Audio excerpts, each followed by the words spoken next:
Lemon. Nanamlay siya for today's video.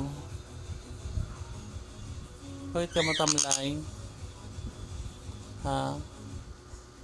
Lemon? Bakit ka matamlay? Natamlay siya ngayon mga wangs. Pinainom ko na ngayon ng electrolytes. Picoy electrolytes. Kasi matamlay siya. Kunti lang yung kinain niya. Obserbaran ko muna siya.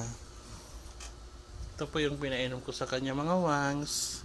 Picoy electrolytes bird. Matamlay-tamlay siya ngayon eh. Kunti lang yung kinain niya. Alam ko kapag malakas to eh. Lipad ng lipad to eh. Ngayon nandito lang sa balikat ko. Pagaling ka ha. Lemon. Pagaling ka Lemon. Yun lang update natin for this video mga wangs. Thank you for watching.